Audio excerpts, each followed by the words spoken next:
Hi there, welcome back at Wadokai Online. As promised last week, for this week's video I would explain to you how to hold the Tanto. There are several variations going around, but before I'm going to show you those, I would like to give you a little bit of background information on the sword, as this is connected to the Tanto. It is said that samurai would carry two swords, and together they are called daisho, which means big and short. And basically the biggest one is called katana, and another word for that is daito. And the smaller one is wakizashi or shoto, and there's even another name going around which is a kodachi. Thinking logically, you can say that each size of weapon has a certain advantage and disadvantage. For example, when you're indoors, it would be very difficult to wield your bigger sword, so wakizashi or shoto might be easier to use indoors. And for that same reason, when you get on a more close distance, a Tanto would be more proper to use to stab. And also it's smaller, so it's easier to wield at some certain distances.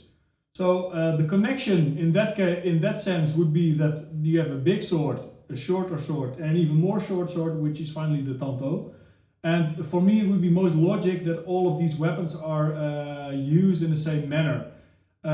When you compare it to body movement, you can say I'm going to kick the ground in order for me to propel forward, and you can also say I'm going to bend my knees so that the gravity is going to pull my body forward. And to me it would be very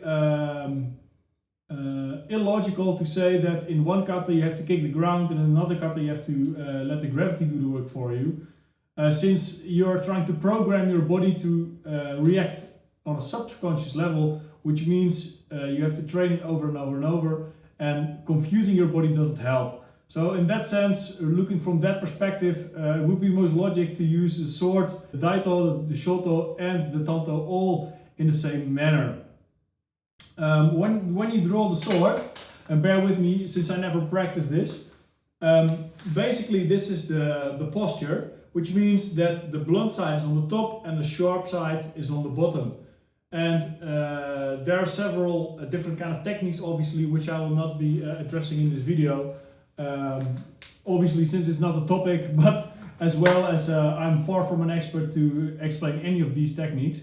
But if you can guess that the basic posture is the blade down, then you can see the relationship with how to hold the Tanto.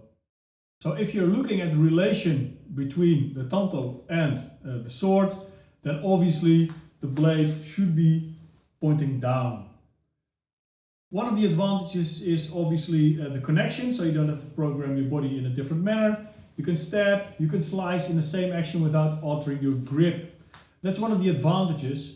However, if you have the blade side on the top, considering though that there's only one sharp side, there are also certain advantages. Because for example, if you would stab in this manner, your knife would go a little bit upward, and if the blade side is on the top, this would help you to cut through the bone and the tissue. And as well, if somebody wants to block, then it's obviously difficult to block on top of the knife, whereas if you hold it like this, you can block it from the top.